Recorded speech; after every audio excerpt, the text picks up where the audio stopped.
Okay, so we will call the WSESD board meeting to order at 6 o'clock.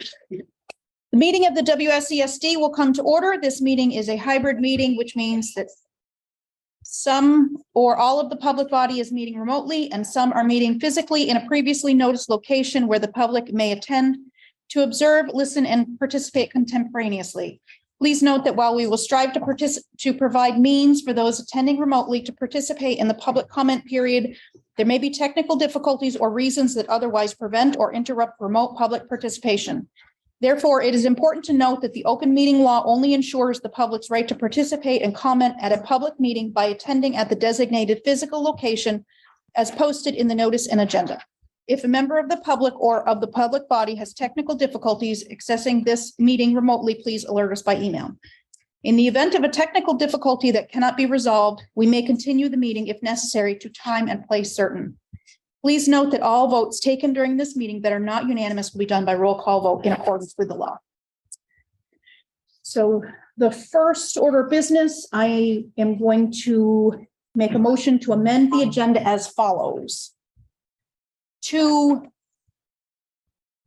combine the two executive sessions that are at the end of the meeting, because they're really intended to be one, and move that to be held at 7 o'clock, whatever point we are at. And move that and the administrative report to just after the unfinished business Head Start, early Head Start carryover request and non-federal share waiver for grants that ended 6/30/2022. Do I have a second? I second. Thank you, Lana. So you anticipate action after those? I am not certain whether there is going to be action after that one executive session, but I will lay out the reasoning for the finding and the reasoning for going into the executive session at the point that we are. But there may be action, I'm not sure. So thank you, Tim, for that question. All those in favor of amending the agenda as I have indicated, please signify by saying aye. Aye. Aye. Any opposed or abstentions? Okay, thank you very much. So we will move on to student matters for 5 to 10 minutes. Do we have any students do we have the Ben is not here. Is Ben Okaya here? Or any other students who would like to speak during this time period? My guess is the vacation week might have. Okay. All right. Well, we are going to move on. And if any students do happen to chime in, then we would love to hear from you. Thank you. So we will move on to the consent agenda. We have, is there a motion to approve the minutes from November 3rd, 2022? Thank you, Sean. Is there a second? Thank you, Deborah. All those in favor of approving the minutes from November 3rd? We have amendments to the agenda. Okay, sorry about that. I'm jumping right through past the discussion. 3rd? So, November 3rd, no, November 8th. Okay. Sorry. okay, so November 3rd. is there a discussion on the minutes from November 3rd? Okay, then I'm going to ask if all those in favor of approving the minutes from November 3rd, 2022, please signify by saying aye. Aye. Aye. Aye. Any opposed or abstentions? Okay, thank you. November 3rd those are approved. November 8th. Yeah, Did you want to make a motion to amend the minutes? I move to amend the November 8th minutes as follows. We're trying to follow Robert's rules a lot more closely.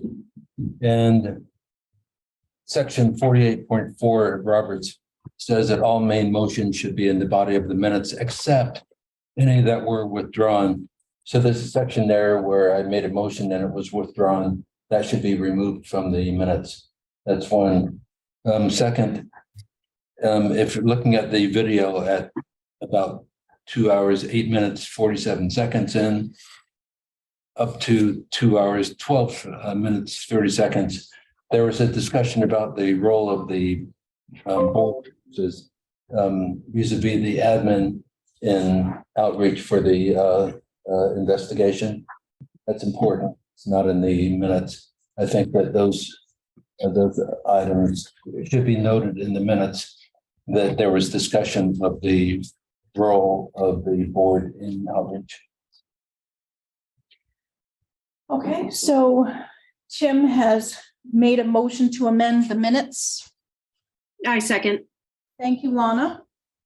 Not sure how. we're gonna amend it. So did you approve that? Is it second? It was seconded. It would, is Is. yours included in? Miss- No, mine is different, but it's also on November 8th. Why don't you vote on mine first? Okay, so all those in favor of amending the minutes as Tim has suggested, has moved, and Lana has seconded, please signify by saying aye. Aye. Aye. All right. So then you need to. make a Okay, motion to so I move to amend the November 8th minutes as follows on pages 9 and 10. So it's the last 2 pages. There are 2 executive sessions presented. They're duplicates of each other. And it was the executive session that Mark Spino was invited into. That was one executive session, but it's mentioned twice. So I would like to amend the minutes for that. The other point about that same motion to go into executive session, it indicates that MG made the motion to go into executive session. It wasn't MG, it was KY, it was Kelly Young. So those are the 2 points on pages 9 and 10 of the minutes. I so move. Is there a second? Second. So that was Deborah making that motion to amend the minutes further, and Lana as the second. All those in favor of amending the minutes as Deborah has outlaid, please signify by saying aye. Aye. Aye. May I make a statement? Were there any nays? Brief statement. Can I, is it in regards to that? Can I Yeah, finish the there's- motion? Can we, Oh, yeah, sorry. okay, There's no motion. I mean, the motion to amend her. Oh, right. Were there any opposed or abstain to amending the minutes as Deborah indicated? Okay, so now I believe we are back on the Okay. approval of the minutes from November 8th as you and Deborah moved for them to be amended. Okay. And did you have a, Yeah, I just want to say that going forward, the board will get some information from me about what Robert says about minutes. I've been boning up on it a little too late. I should have done it a long time ago. But over the years, over various boards, we've really deviated quite significantly from the way Roberts describes minutes and the way that we do them now. So I'm going to be passing on some information for the board to consider that I think would make it much easier for the note taker and much easier for the public while still maintaining transparency. okay? Any more discussion on the November 8, 2022 minutes? Okay. All those in favor of approving the minutes as they were amended by Tim and by Deborah, please signify by saying aye. Aye. Aye. Any opposed or abstain? Okay. Now we will move on to November 15, 2022.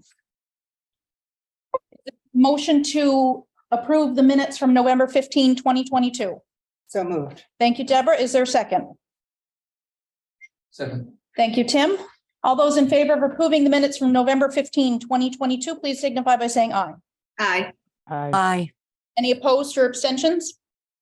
Okay, thank you. So we will now move along to the presentation, Head Start Early Head Start Governance Training. Hello, everyone. For those of you who don't know me, I'm Deborah Gass, the Executive Director of Early Education Services. My apologies, I wanted to be in the room with you tonight, but I'm just getting over a stomach virus and I thought I'd better be more safe than sorry. So we will do this remotely. In my company tonight are several new Policy Council members and trainers who I'm going to turn this over to in just a moment. For those of you who don't know, Early Education Services, the acronym is EES, is indeed one of the programs under the charges of the Windham Southeast School District Board. And we are a Head Start, an early Head Start program funded through federal funds through the Office of Head Start. And we are also a Vermont designated parent-child center, so we receive state funds. We are a multifaceted agency. We provide services that range from classrooms for infants and toddlers to children all the way up through the days that they enter the doors of our kindergarten classrooms in the district. We also cover the entire county. So the board is charged with the oversight not only of what happens here in the Brattleboro area, but also in Westminster, and you'll hear more about that later. And you'll hear more about in this upcoming training about the connection that you have with Policy Council and the shared governance that you do collectively for EES. Because we are a federally funded Head Start, early Head Start program and a parent-child center, we actually can serve families regardless of their income. Of course, in the Head Start and early Head Start venue, that is based on income. And it's based, our services are provided primarily for low-income families, although 10% of our slots can be offered to those who are over income. And they use poverty guidelines to determine income eligibility for Head Start and early Head Start programs across the country. In the parent-child center venue of our program or our agency, we can serve any family with a child under the age of 5 in our community, and we do that in several ways. We offer parenting groups, parent support workshops. We do teddy bear teas every year, so we work with our principals in the elementary schools to welcome children into their incoming classrooms before they enter in the fall. We have a Welcome Babies program where we hopefully visit, but now it's become more virtual. In any family with a new child who lives in Windham County, and they receive a bag of goodies that are filled with information about all the various resources that are available to young families in our community. And we do many other things for families. We have the ability to be flexible in our parent-child program because our funds are flexible in that we can respond in situations that may be short-lived. Like during the pandemic, we did diaper deliveries and distributions. Free diapers were delivered to families. And it's less scripted than our Head Start and early Head Start designation or part of our program. And let's see, I think that has covered what I've been asked to sort of introduce you about in regards to early education services.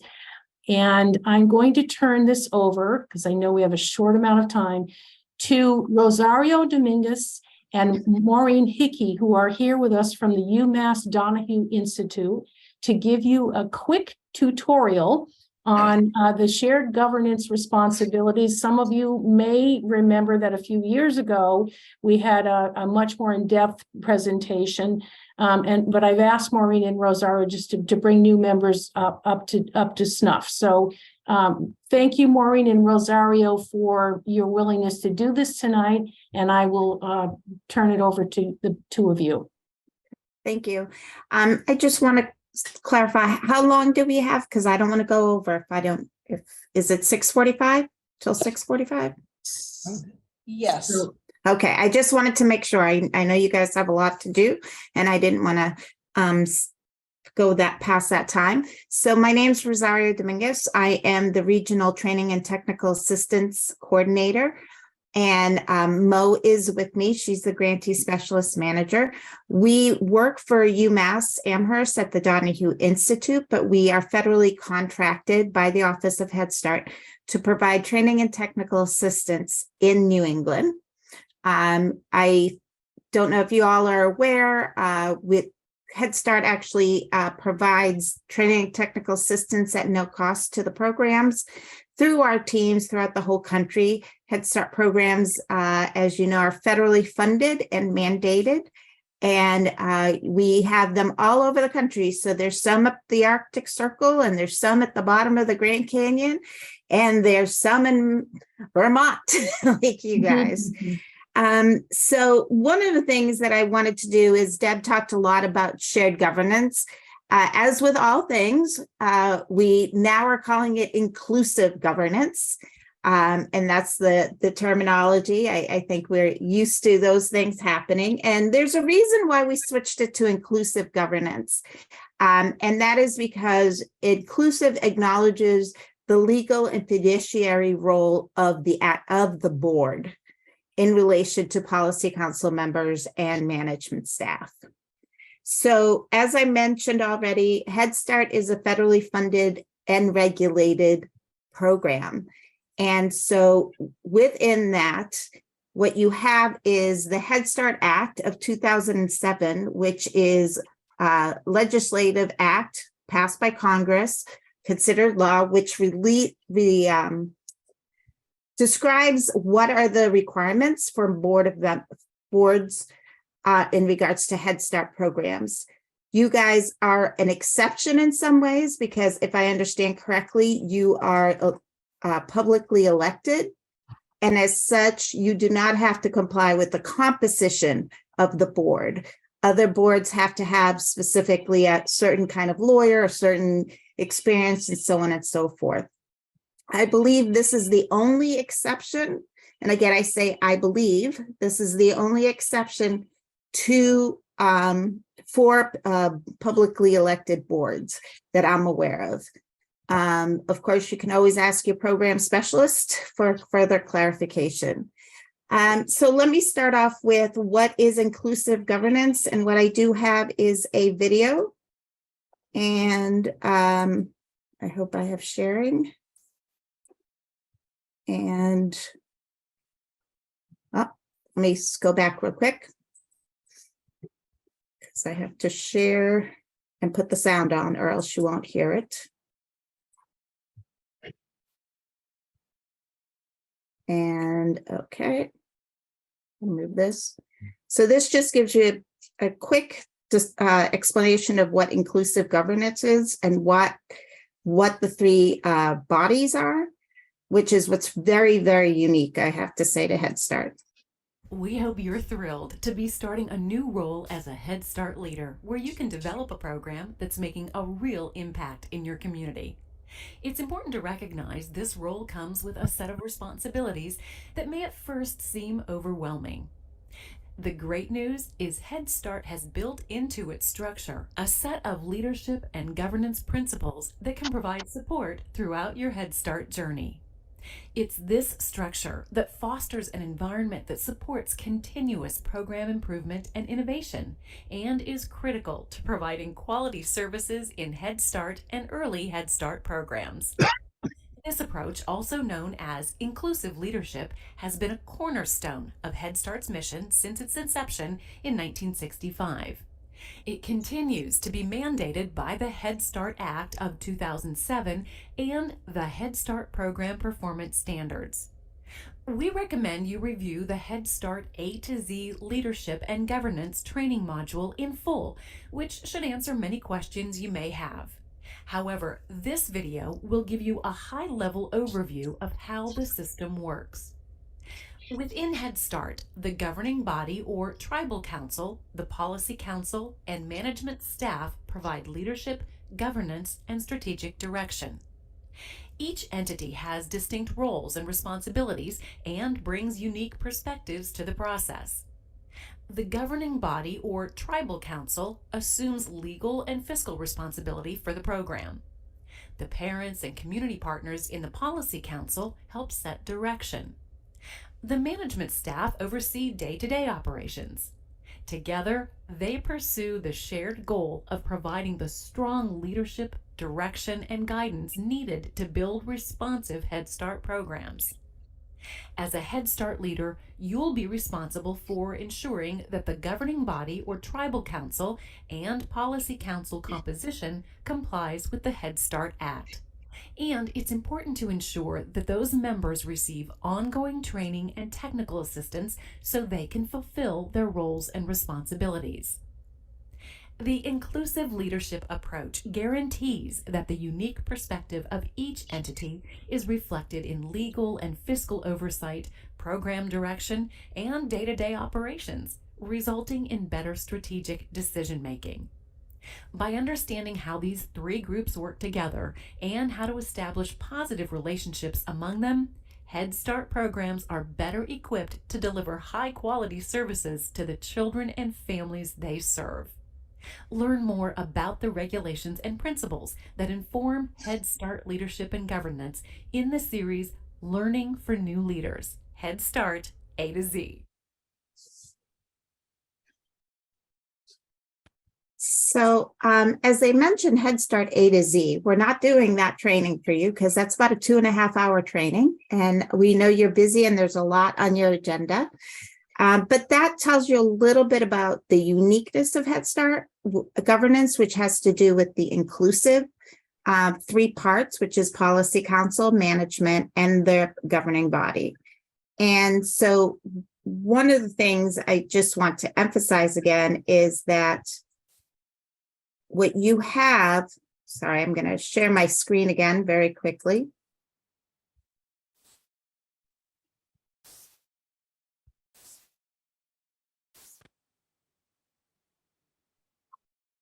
What we have here is, I just want to remind you that the guidance that you're receiving, your boards Head Start governing bodies need to comply with the following guidelines, federal guidelines. One has to do with, for those of you who know, there's the uniform guidance, which has to do with fiscal management. There's the Head Start Act, which is, again, as I mentioned, was passed by Congress in 2007 and indicates in specifics how the governing body, including policy council and governing board, what the expectations are there. And then you have the standards, and the standards are really kind of complement the act. They really help. Mainly management uses it to really make sure that they're in compliance with the expectations of the Office of Head Start when it comes to quality programming. So as was mentioned earlier, we've got inclusive governance. And one of the reasons you'll see tribal council is because Head Start also does have Head Start programs among in American Indian, Alaska Native nations as well. So this is really the basics of what the foundational of what each party does. So you've got the governing body, which provides legal and fiscal responsibilities, including the safeguarding of federal funds. Then you have policy council, which sets the program direction, and management staff that oversees day-to-day operations. Does anybody have any questions?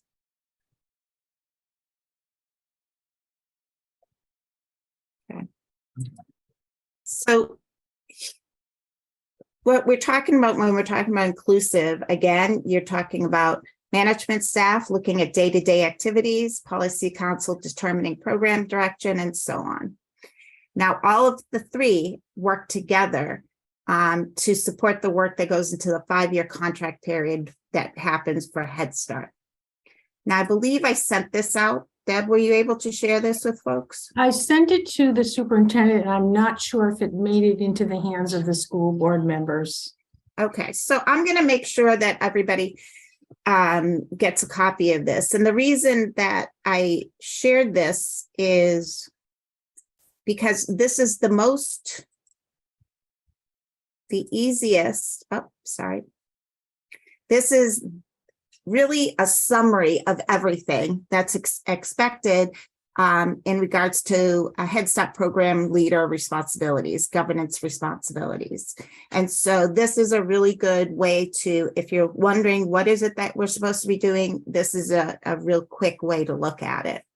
But basically, if you notice here, again, we go into legal and fiscal oversight, safeguarding of federal funds by the governing body, which includes adopting policies to ensure active and independent informed governance. I cannot read that slide at all.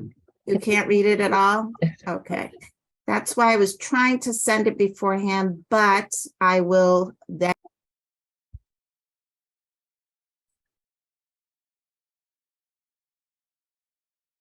You're on mute. you're muted. What I'll do is I'll make sure that everybody, Deb, I will send you another copy of that if you can share it with everybody. Yep. Because that is the slide that really gives you the summary. And so I am sorry, I can't make it bigger. But what I'm going to do is I'm still going to walk through it, if that's okay. Are people okay with that? Sure. Okay, thank you.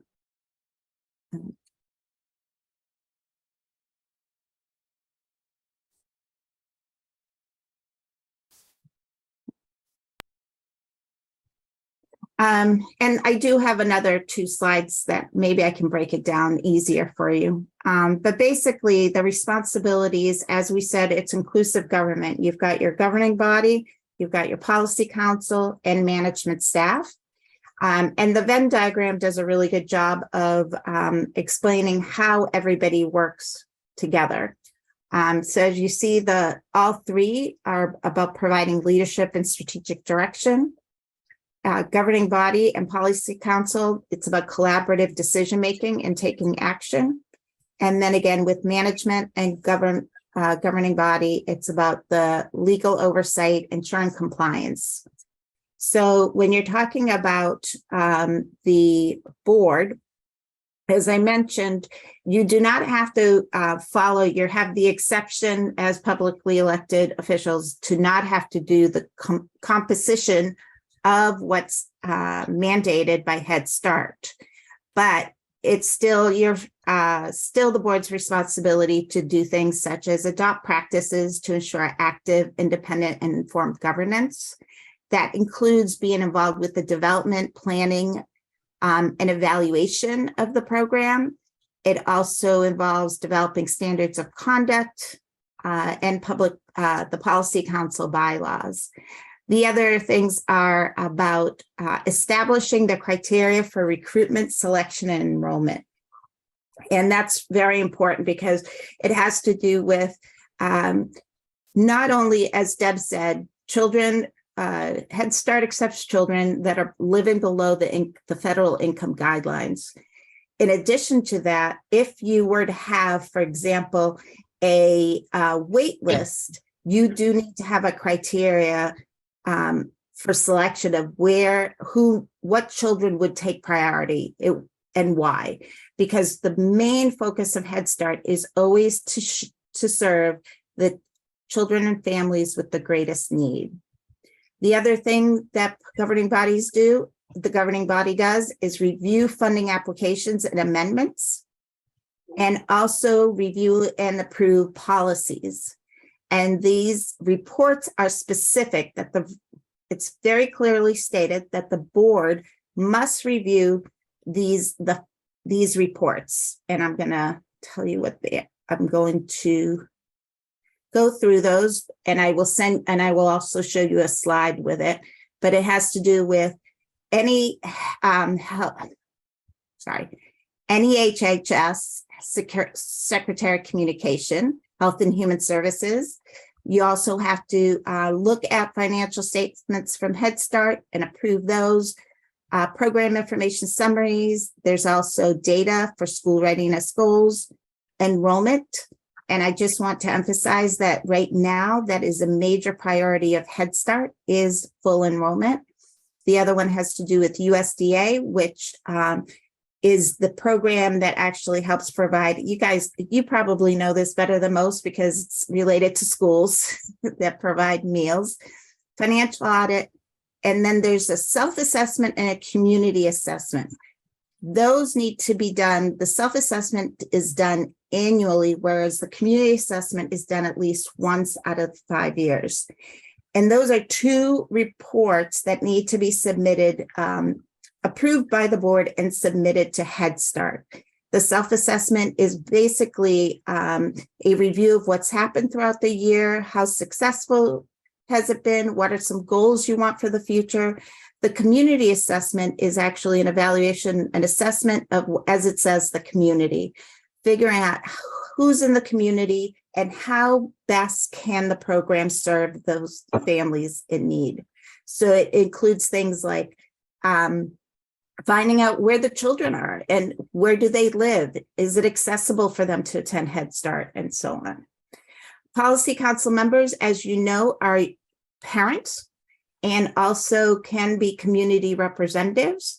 And they, what they do is they approve things and submit it to the governing body for approval themselves. So that includes, they plan activities, also looking at recruitment, selection, and enrollment, reviewing funding applications and making recommendations, also making some personnel and policy and decision recommendations.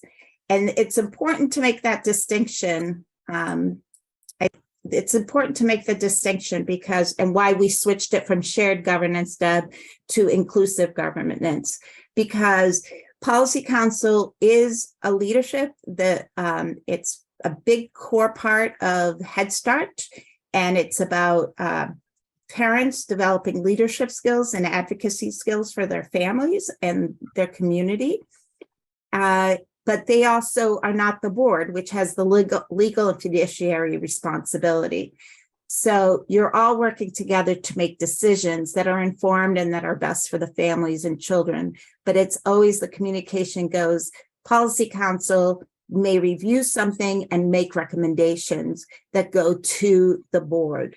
It is very important that if the board does not agree with a recommendation, that you do have in your bylaws a procedure for an impasse, let's say, an impasse procedure to address when that does happen.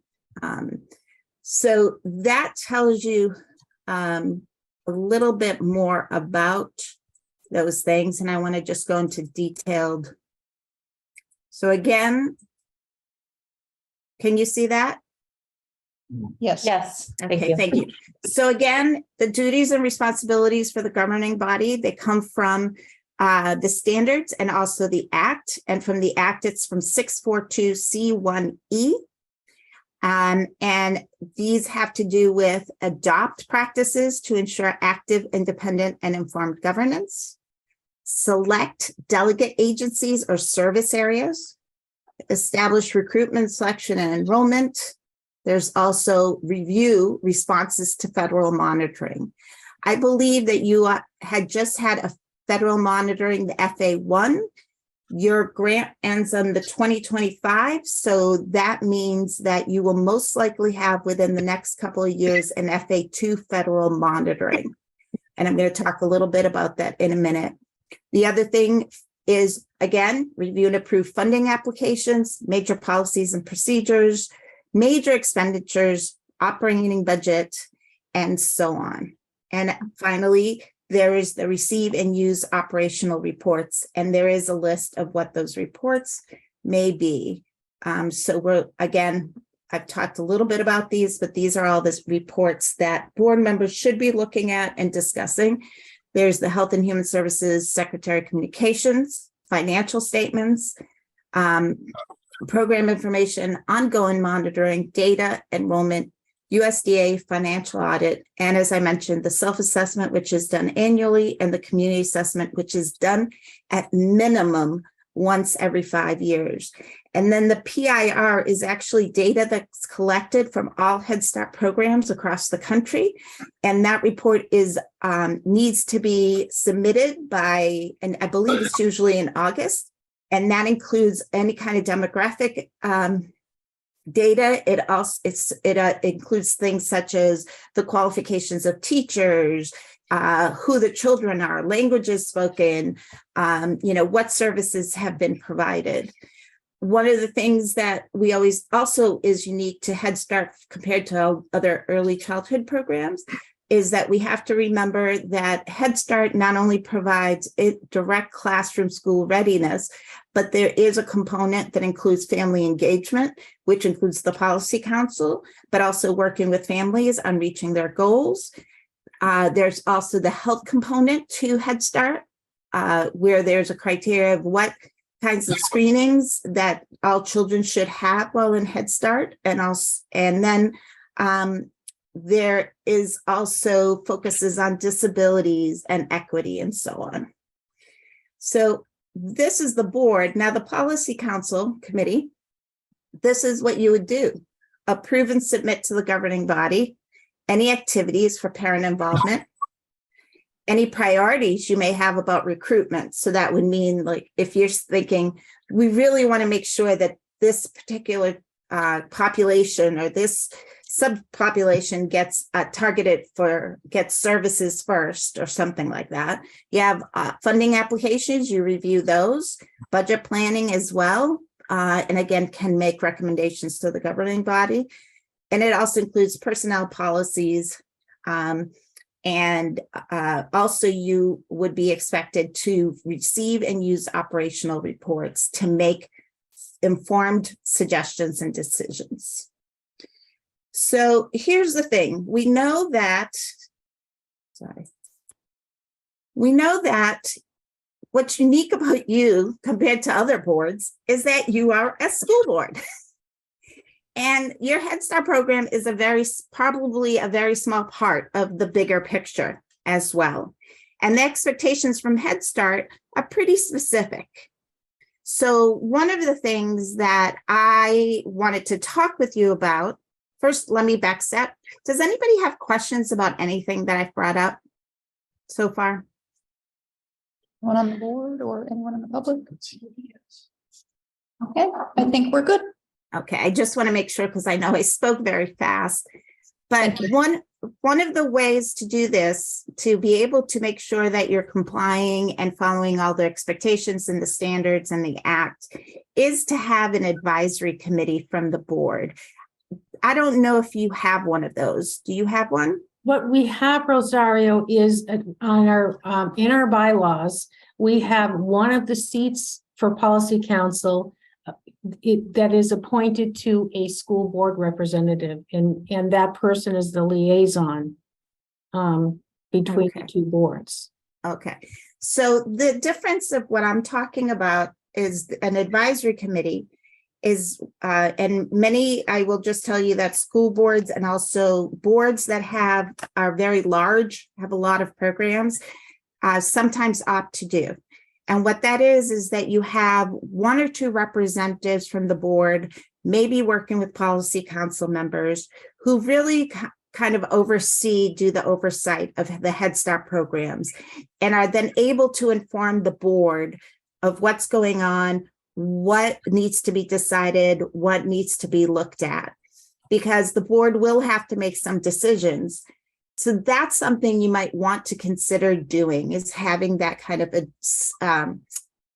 they call it advisory. I usually call it like a ad hoc or subcommittee or something like that, where you have members from your board, just a few select, who work together to stay on top of all the latest changes in terms of regulations, legal, and also expectations of Head Start, from Head Start, that then informs the board and make sure that the board is informed and knows what's going on as well. This is really, as I mentioned, it's something that has been done by the larger boards. the school boards and also boards that have multiple programs, because we know Head Start isn't always the primary, though some of the expectations and regulations are written that way. So I don't know if you have any questions on that. Sean. Yeah, Sean Murphy. I do have one quick question. We are a supervisory union made up of 2 districts. And you're speaking in front of the Windham Southeast Supervisory District. But Vernon is also another separate district within the supervisory union. So I was just wondering if you could come back around and clarify that for me. I can do that for you, Rosario. The WSESD is actually the designated grantee for the Head Start and Early Head Start funds. So they are the body that is responsible. Okay. And is that the board? The Yes. governing body? Okay. Yes. Okay. So that's definite that, and I guess I'm still a little bit confused. So this is a larger part of that, or there's a subset board to it? There's actually, as Sean said, there are 2 boards. Okay. Yeah, so the school district, if I have this correct, feeds into WSESU, but Okay. but WSESD, this board that you're speaking to tonight, is the grantee. Okay. So yes, so that as the grantee, you're the board that has the legal and fiduciary responsibility. And from that, if you desire to do so, because some boards have a lot more on their plate and multiple programs, they can choose to have an advisory committee. If this is primarily your work that you're doing, you do not need to do that. You don't need to do that. Does that make sense? Yeah, I think so. I'm just trying to make some suggestions in terms of, there's so many different kinds of boards and configurations, and I just want to make sure that we can figure out how to best support you as you try to comply with the regulations and expectations and guidance of Head Start. And I believe Michelle has a question. Thanks. So I guess I'm just to clarify what Sean just said. Does Head Start serve Vernon and then we're overseeing that too, or does Vernon not participate? Head Start serves all of Windham County. Okay. And so I'm not sure about the second half of your question. I guess I'm just trying to understand how one school district has jurisdiction sort of over another school district if they're impacted. Not only does it serve Windham, it also, we also go all the way up to Westminster, which is totally out of this school district. And there's a long, rich history, Michelle. And so when the board was unified a few years back, we of course had to involve the Office of Head Start to determine who the designated grantee would be, and it was decided that it would be WSESD. Even though that really, your board responsibilities covered that particular community, the Head Start grants cover all of Windham County. So the board is responsible for the services that EES provides all over the county, including and you own property.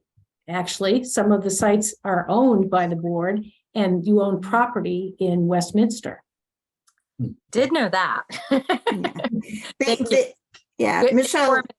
Can I just ask, was it Brattleboro before this? Is that Yes, correct? it was Brattleboro Town that was Yes. the original grantee. That's not familiar. Yeah, then it morphed into WSESD when you recreated the board designation, the board composition. Cool. Thank you for the history. Yeah, Michelle, so you know the uniqueness about Head Start, it's one of the few programs that actually the federal funds go directly to the grant recipient rather than going through a conduit. And normally what happens is that the recipients the grantee grantees or grant recipients can be an individual nonprofit, can be a public school system, could be a collaborative, it could also be a CAP agency. But the big part is about what is the area they serve. So that's why it's a county most likely, or it's multiple communities rather than one, depending on the size of the population. So I don't know if that also helps better understand.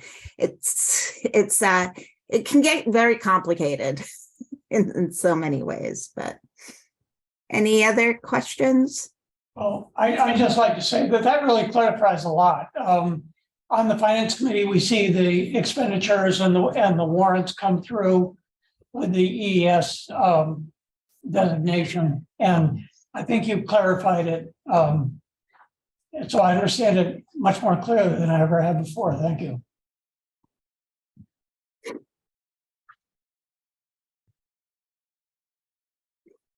Any other questions? Okay, so I'm past by 1 minute and I want to respect your time and your busy schedule. But I just want you to be aware that Maureen Hickey and I are available to do any further support for the board and for policy council. And we would love to, if you have questions and want to have some resources, we are definitely available to help you with that. I will, Deb, send maybe a list of resources with links so people can have access to those. If you do decide that you want to have, as I mentioned, the advisory committee, I just do want to point out that you would have to, what you would do is you establish the structure, communication, and oversight. And then you have to notify the responsible Head Start official of its intent to establish such a committee. And that official will always be your program specialist. Deb, who's your program specialist? Kelly Roy. So you would have to, if that's what you decide to do, you have to establish the criteria and then let Kelly Roy formally know that that's what you would like to do. Okay. And again, if that's an interest, let us know, because Mo and I can also help you with figuring that out if that's Great. something you're interested in. Great. Okay. And I think that's it. Thank you. Thank you, Rosario. Thank you, Maureen. I know you had input into this as well. Great to see you both. Thank you. Take care. You too. Thanks very much. Have a good night, all. Thank you, Deb, and thank you, Rosario and Maureen. Thank you, Sean and Michelle, for both asking the questions you did. It's very helpful. I want to acknowledge that we do have the principal here from the Vernon Elementary School, and we do have the chair from the Vernon Elementary School Board and also the SU Board on Zoom, and I will make sure that whatever I get, I will forward along to Carrie, and I'm sure that she will forward it along to, just even if it's just for your information. So we will make sure that. So thank you very much for the presentation, Deb. You're welcome. Okay.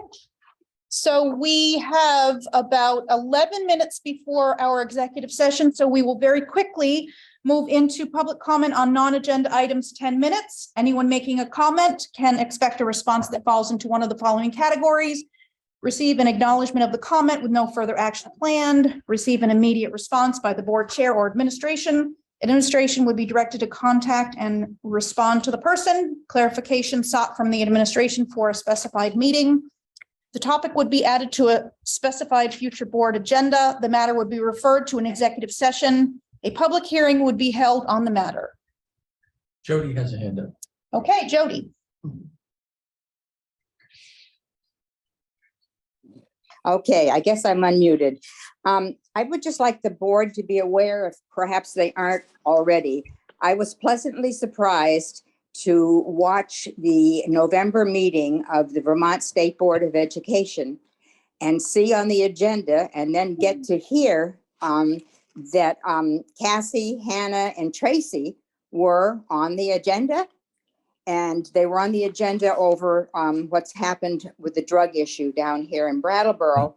But they did a fantastic job, and I think that they really, the State Board of Education really liked what they were doing and saw that these three women were really working well together and liked each other and working well with the kids.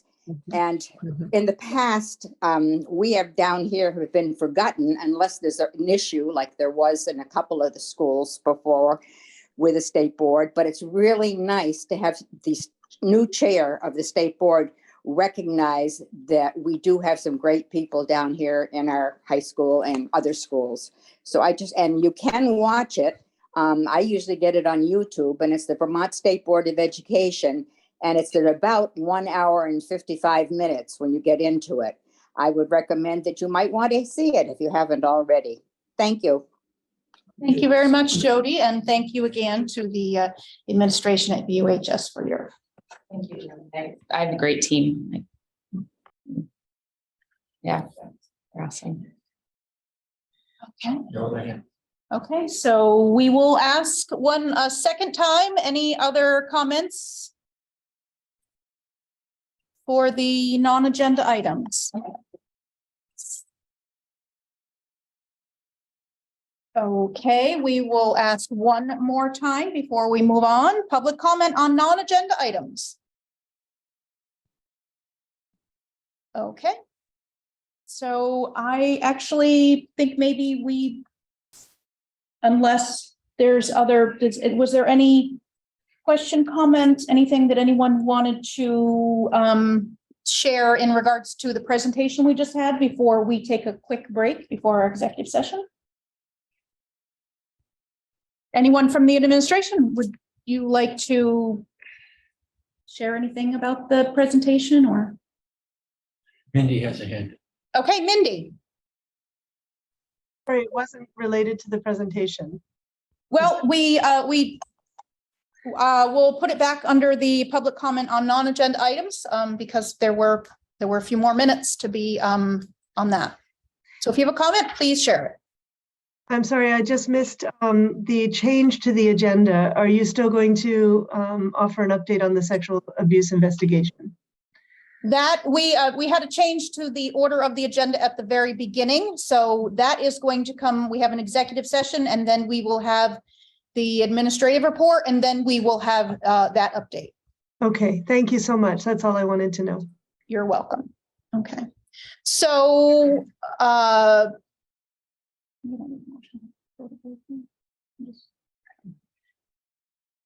does someone want to make, we need a motion to go to break or?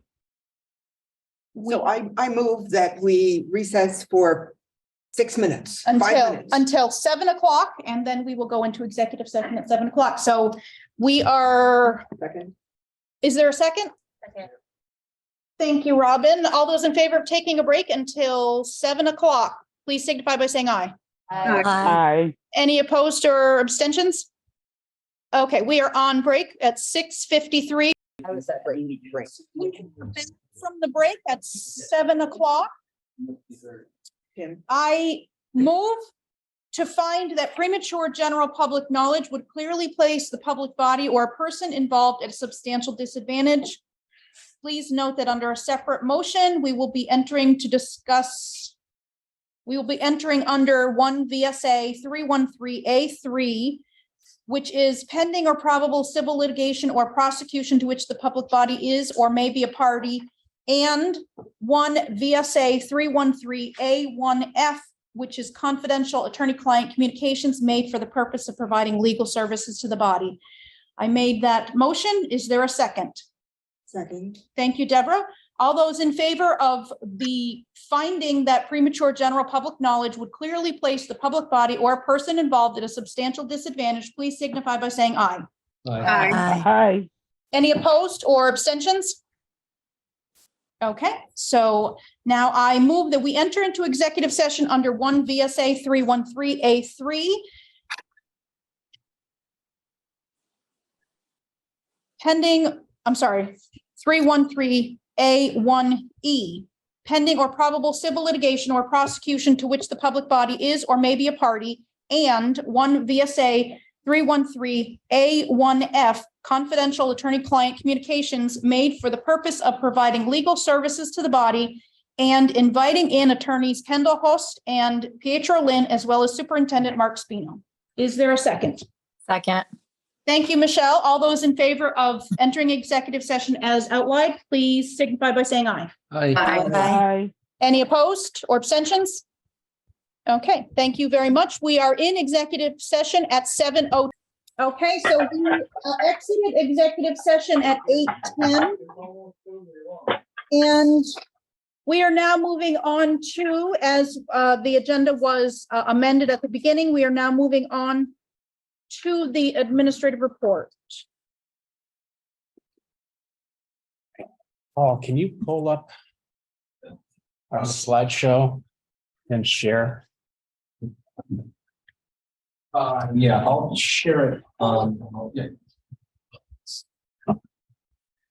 So essentially just wanted to give kind of an overview of the work that's been done by the school board and the leadership team in collaboration in how we've approached this. So goals that we've had from the beginning is to increase awareness around sexual abuse in the history, highlight policy that we follow and are required to follow, and then proactively provide how we're proactively providing professional development and resources to our students, families, and staff. So that's kind of the overview. We've presented multiple times throughout last spring and this fall. So a lot of this information has been shared. However, I think this is an opportunity to kind of take a holistic view of the work in totality up to this point in time and where we're going down the future.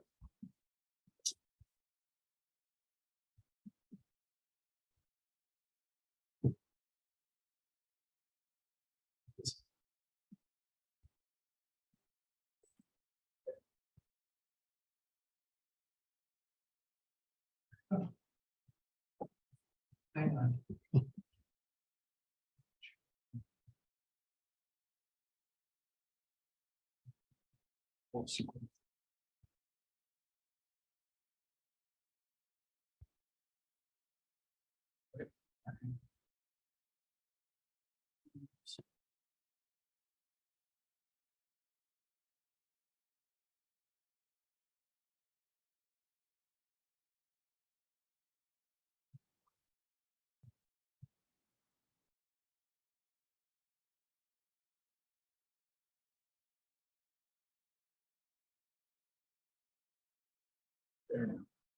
Okay.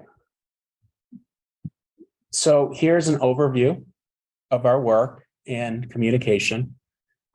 And I would ask all administrators who are here to just dive into the bullet points. And I'll start with kind of the framework. So first slide, district-wide leadership and school district board efforts. And we presented on this in September, the concept of all staff in our supervisory union to be engaged in Act 1 training through Prevent Child Abuse Vermont. We have done that foundation of professional development. As part of the investigation, the abuse reporting system has been maintained and advertised. Notices have been sent in school newsletters. There have been press releases with the reformer, robo email updates, including information about reporting, posting on our SD board website, regular discussion at meetings, and opportunities to hear from our community, and opportunities to have community advisories at the high school. Next item, we've continuously engaged in restorative practices at schools, looking at a range of responses from opening up conversations to school-wide implementation. Maybe if an administrator wants to share kind of an approach to an example of a restorative approach at this time. I can share it. You know, we're fortunate enough to have Mike Sostak at the high school. We share him with the middle school. He's been just instrumental this year in helping us not only, you know, with this, but also relooking at our discipline policies, how we can bring restorative into the school more. You know, and I think he shared via faculty council about a month ago, just like we've been utilizing him so much more. And I think that it's not just about, you know, our discipline. I think restorative practices, there's opportunities for them everywhere. And so I know that that's been something that we've really used much more this year than I've seen in the past. I think and with our students and our staff and our community as a whole, you know, processing through these really challenging situations and coming from a empathetic teaching model of how do we do this repair work. So. We at Dummerston last year, we worked with John Sessions, actually, who came over from Academy to run training for students around harm circles, which is a system he had been using at Academy with students and had a team of students trained in that at Academy. And so we were kind of using that model, or wanted to use that model at Dummerston as well. So we had a training for all grades 5 and 6 in that concept, and then have been using harm circles as they come up with students, adult-led. And at this point, we've just collaborated with Putney on doing a training with Greater Falls Community Justice Center, where our middle schoolers basically our restorative justice team members, and they're preparing to be able to lead circles themselves with the younger grades. So that's kind of a new effort that we have going on. I can add one more thing.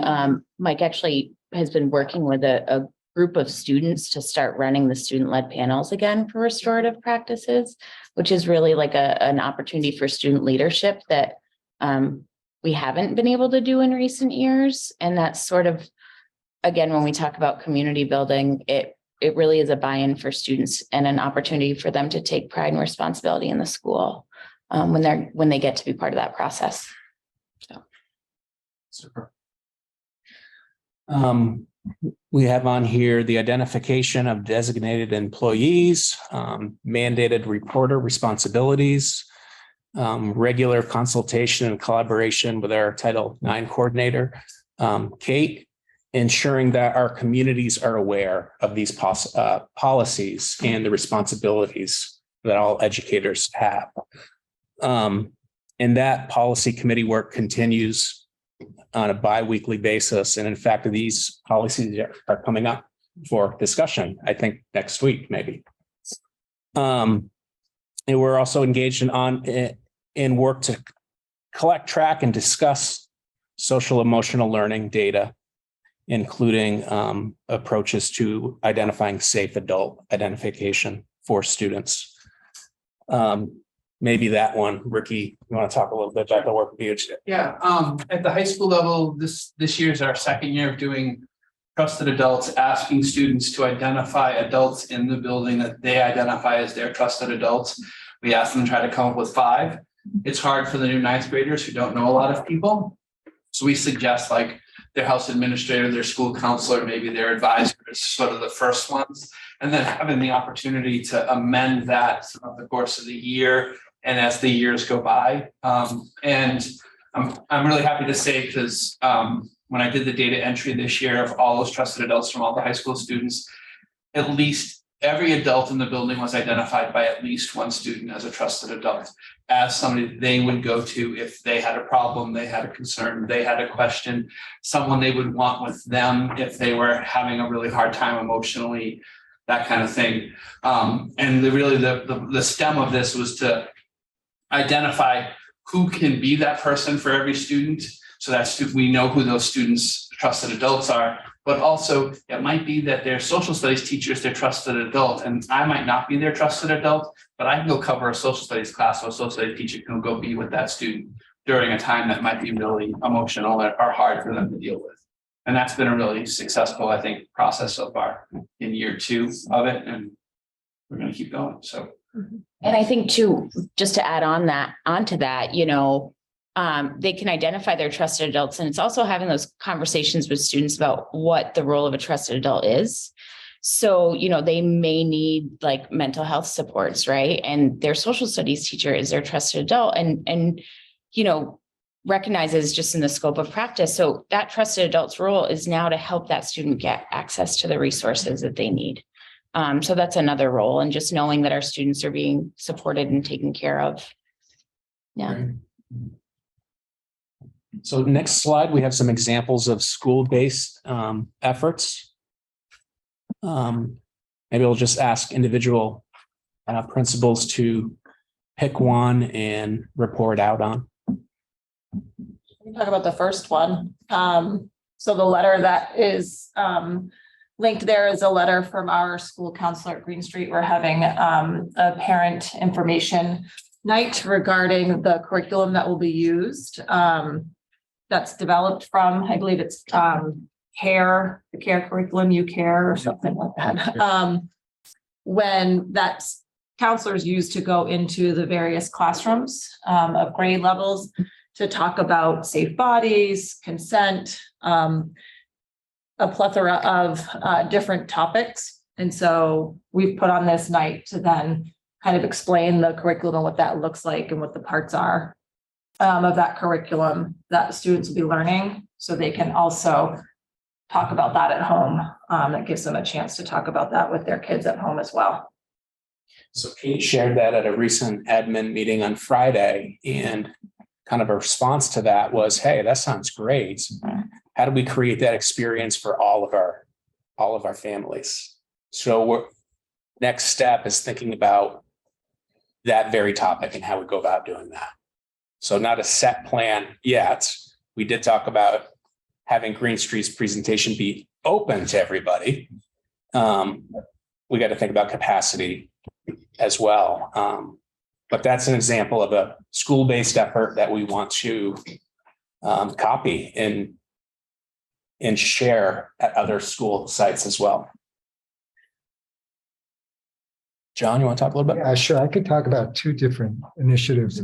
One, to piggyback on the idea of a trusted adults initiative.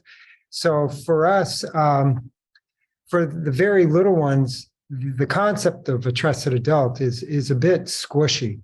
And it's somebody safe, somebody that is safe for you to speak to if you're having some kind of problem or you have a concern. And so we are engaged in a very intentional effort for each child in the school to identify at least 2 to 3 trusted adults. And we're starting to put up bulletin boards in the classes with pictures of different teachers, of people that anybody can go to and identify trusted adults. So every child intentionally has somebody that they know they can go to if it could be something very small, from they were having, a fight with a friend at the playground, to something quite serious like that would result in a DCF referral. So we've been quite intentional about that initiative, and it's paid off in very dramatic ways thus far. The other initiative that we're engaged in this year is around parent education. So thinking in terms of growing resilient children that have that self-worth and the self-advocacy skills, starts in the home. And we were very fortunate to secure a federal funding through our early ed efforts with our pre-K and our kindergarten. And so we're funding a parent education series. It's a 3-part series in December. And that is around basic parenting skills, connecting with your child, setting routines, setting boundaries. And the thinking is that in terms of this work, is that as we help grow resilient families, we're growing resilient children. And then these are children that come into the school, they have known healthy relationships with their primary caregivers. And then from there, our work in terms of creating that positive learning environment where there are trusted adults in the building and that children come in with a sense of worth and of boundary, that work's begun and it begins at home. And so those are 2 initiatives at Guilford School, Mark. Great, thank you. Julia, you want to talk a little bit about the Dummerston approach? Sure. So we had been talking as a leadership team a lot about our social, emotional, and academic curricula and just the process around choosing that because that is such like kind of a foundation of all of this programming and how students are able to access that programming. So all of us have some version of a social emotional program. I've presented before here about developmental designs and what that looks like for students, to everything from, starting the day with the same routine and the morning circle, pre-K to 8, developing the social contract together, really working throughout the year to look at the social contract and really evaluate how are we doing with this? How is this, how is this important when I think about my relationships with others?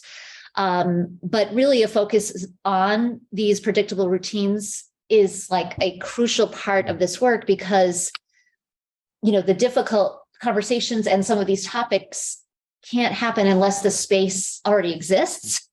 And so having that space, like having that morning routine where students come in and they know, this is where I'm noticed by my peers. This is where I'm noticed by my adults. This is where I'm noticing others.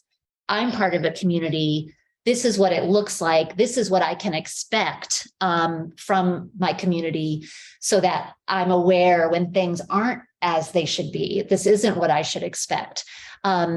Really approaching that as a skill that students can learn. And that's a collaborative process with students that goes on every day. That creates a space as well. We have tier 1 programming where, as Kate mentioned, our counselor, she has weekly sessions with each class where we call it personal development, but she's doing topics. The curriculum that a lot of us use is called zones of regulation, for example, and that's just one slice of the work of teaching children, here are the feelings you might be having. Here's what they look like. Here's how you can make different decisions. Here's how you can communicate. All of those conversations happen in the context of this environment that is deliberately designed, to support that. I think even there's definitely, I know before the pandemic, Dummerston School students started the day out at, outside, right? Like the bus drops you off and you're outside. And then you come in, the bell would ring or, come on in. And we were trying to avoid having gathering during the pandemic. So we shifted to go straight in and, start your day. And we stuck with that, system because of the piece of that important, that's a critical time, right? Like students come in, it's like their first moment of the day. And to have that first moment of the day be a connection, a really deliberate greeting, a deliberate connection with others to start your day with people noticing, something's up here or let's just start the day, in a positive setting. I think those kinds of decisions are really matter so much. So that's just something I'll say about kind of like that, the backdrop of all this work. That's great. Last year, we engaged at BUHS with the Women's Freedom Center through our counseling department. I don't know. Want me to start? Sure. So last year, Women's Freedom Center came in and we did some workshops that students could opt into during our ACE time. And we did a series of workshops with them that were really successful. And we have scheduled for starting the first full week in December, 3 weeks of them coming back and doing some on topics, including like gender boxes, healthy versus unhealthy relationships, consent and hooking up, those kinds of really teen appropriate topics. And they're going to be coming in and doing that space. And they're going to be co-led by a member of our counseling department and someone from Women's Freedom Center. And again, students are going to opt into these. And there's a cap just because of space in a room. But if we, Gina and Honorado and I were talking about it, and if we overload the cap, we're just going to ask them to come back after the first of the year and continue to do the series. So as many students that want to do it can have the opportunity. So awesome. Yeah. Another work that we've talked about is how do we, provide access to the Women's Freedom Center as a reporting mechanism? And how do we provide that resource to our students? Just this morning, Paul and I were talking about, putting it on the front page of our new website as a resource you can access, get there easily. So those are conversations that are continuing at the high school as well. We're also, I just want to add, so, we're, I think, in pretty constant collaboration with the Women's Freedom Center to help support our students. And more recently, we're looking at doing this in January, working with a safe place in collaboration with the Brattleboro Police Department to bring some education around internet safety to our students. And I think that needs to be as a whole. It's not really an opt-in because I think it's valuable information for all students to have, in regards to just picture sharing, appropriate social media. I hate to have to talk about the consequence of it, but the severity of it, it is significant. And so just working with these outside agencies to bring that education piece into the students, I think is really important because they're at an age where, they can have these conversations and they should know about these things. So we had them come in last year to 6th grade at Green Street. And I think, kids are getting phones and having access to the social media so early that it's so important to start that at a younger age as well. And we do it for 5th and 6th graders. Yeah. So can I ask a question? So I know middle school is also a very touchy moment in terms of internet access and sending pictures and whatnot. Do you have a program like this in the middle school? Yeah, a lot of the things people are talking about, we do at middle school too. Our counselors go around and do education on this. They go to every class in the building. And they do sexual harassment and they do, cyberbullying and sexting and all that. So, and I'll add too, we have the resource of, Keith, Nancy and I we're different, schools, but we're in the same building of when we're able to put together programming like this, then sharing it out with the Career Center and BAMS as a resource. And as an admin team, we've talked about the policies around dress codes and wanting to address that. So when that comes up at our next, at a future policy committee meeting, I printed it out. I'm going to be suggesting that we invite some representative principals to be a part of that work. So I was going to share that on Tuesday. Yeah. Deborah. Just a comment, you're doing great. But the difficulty of the situation is trust and belief that there won't be retaliation.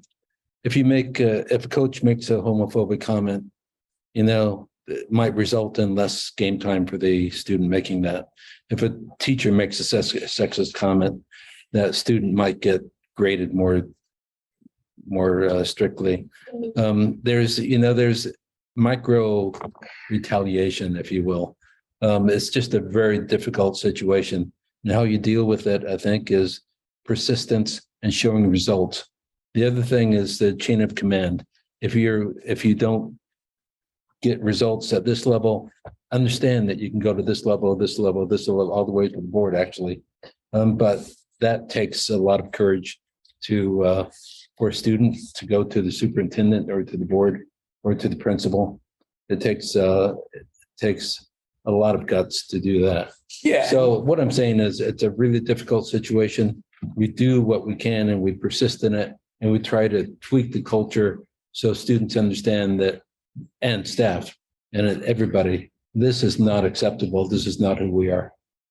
And those are climates that we're trying to cultivate. And I hope this overview kind of represents that. But we're not scared of that conversation. Like, that's an important thing to have on the table. And retaliation is not only against the policy, it's against the law. Right. So it's not,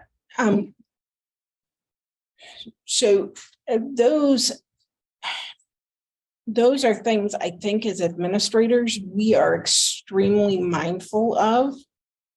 And it's not just, does an adult retaliate against a student, but is it student retaliation as well? So it may not be that the coach cuts your playing time. It may be that your teammates are drawn into targeting you. And so those things, those events, those pieces are really important as administrators that we address them right away. And we have that conversation about retaliation as part of our initial conversation about bullying and harassment and hazing, and also about our Title IX, because we know it can happen.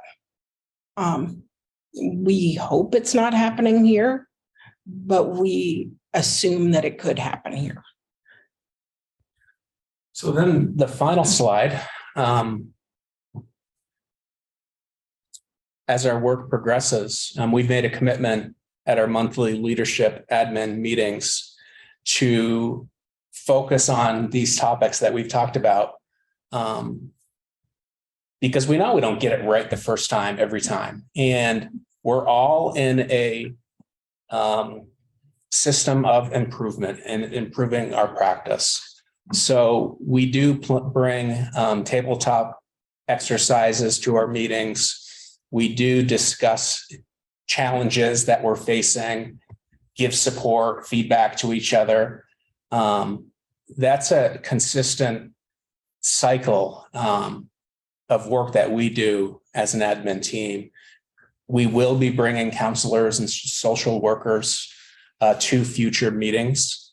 So that will be a commitment that we have made, and will continue to work towards that.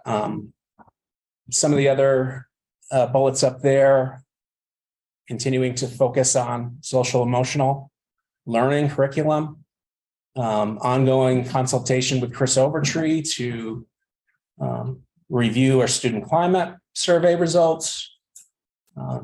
Those have come in from the fall, and we have reached out to Chris to engage with him after the break.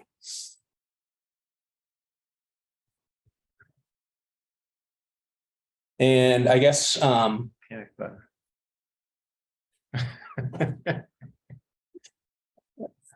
Ricky has talked at board meetings around the boundaries work that is being done at the high school. So that's very specific conversations that we're having. And we're continuing to have those conversations. It's just not just me, but there's a group of us that did some specific training over the summer to do those conversations. And I've also been asked by the middle school folks to come in to do some staff meetings with them that we'll be doing in December and in January with them around some of that work as well, to bring the middle school staff into that circle as well. So that'll be ongoing and continuing, and it's sort of an ongoing process. So as we continue this work throughout the year, which we are very much committed to, the concept is we're keeping track of all of the different initiatives, plans that are taking place at all of our schools to create kind of a district warehouse. So that when we get to summer planning and thinking about next school year, we're building off of what we did as a school system this school year, and also highlighting what individual schools did this year, and how do we systematize that moving forward. So that's our approach. And we're taking an approach that this is continuous improvement. Not that we have it all figured out, but that we're committed to the work. We're committed to learning from each other and sharing practices that we're implementing in our schools with our students and our families. So that was kind of quick, a lot of information, but I hope that gives a better picture of kind of a summary of like school system work that we've engaged in this school year specifically. And feel free to add anybody. I just say one little thing. Do I have to ask permission to speak to the Vernon Principal? No. Okay. Yeah. Yeah. I think that, you know, we talked a lot about systems and a lot about structures, and similar to what a lot of people have said at Vernon School, but also modeling for our children that them feeling safe is at the center of all of it, and working to build really strong relationships through things like identifying trusted adults and bringing in more personnel to support kids to advocate for themselves. But also extends to building strong relationships with families, so that when the counselor is doing those lessons in classrooms, there's also the individual calls that take place between the counselor and a family saying, you know, I'm here for you, I'm a partner with you in supporting your child. These are the hard things we're going to talk about. This is what's developmentally appropriate. You know, I'm happy to sit down with you and talk about how to have some similar conversations at home so we can partner together in making children feel like they are becoming more resilient, able to advocate for themselves, able to feel more safe in their environment and have their needs met, so that all of the other things can happen, play and learning and the academic parts. And the work is, like Mark said, the work is never done. It's just continuously trying to improve it.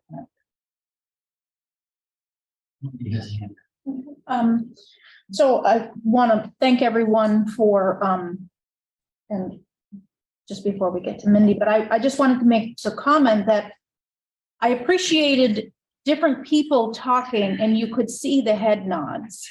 One person talking and someone else, yeah, yes, that's what we're doing. And they're recognizing that, yes, I see that sort of result in my school or whatnot. So I really appreciated that it's what's being spoken about by one is being recognized by all the experts here who are doing the job. And so I just wanted to say that. Did any of the board have any comments or questions that? Okay, so we will. Part of my admin report, I do have a new hire to announce as well. Okay, well, Mindy, is your question or comment based on this report? We would love to hear it. Thank you. I want to start just by saying, I know I always raise questions and things, but I can tell that Mark and all the administrators have been putting so much work and so much thought into this. And I just want to commend that. It looks like a huge effort, and I think that's great. I have questions that arise out of sort of the information I've taken in over the last year and a half since I wrote that article. So I'm raising questions, I guess, for everybody to consider, and maybe you'll have answers tonight and maybe not. But one of them is that although it is so important, you know, I've done it with my own child, the identifying a trusted adult. One unfortunate aspect of the sexual abuse and grooming is that groomers make the child feel very loved. They appear as a trusted adult. And in fact, many of the people who talk to me about abuse have gone to those people for help, have thought that they were trusted adults who loved them, who cared about them.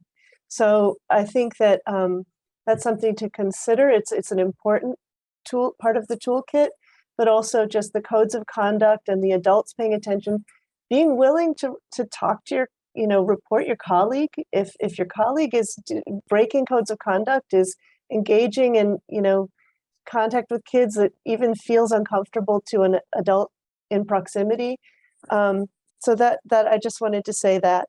And also that, that we have to be careful of how much responsibility we put on the kids to bear the burden of setting the boundaries themselves. Because I know, I did so much work with my kid and they would still say, Mom, can you tell this person? Because I'm not a bigger person yet. I'm not that big yet. So just to say that.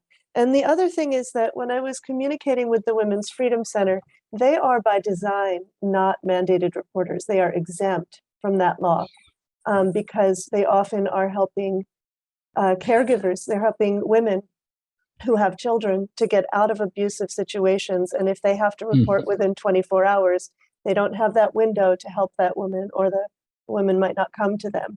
So I had talked to them about my concern that if they become viewed as a reporting outlet for minors who, there's part of this philosophy that the person reporting a sexual assault or abuse needs to be protected, has a right to report it confidentially.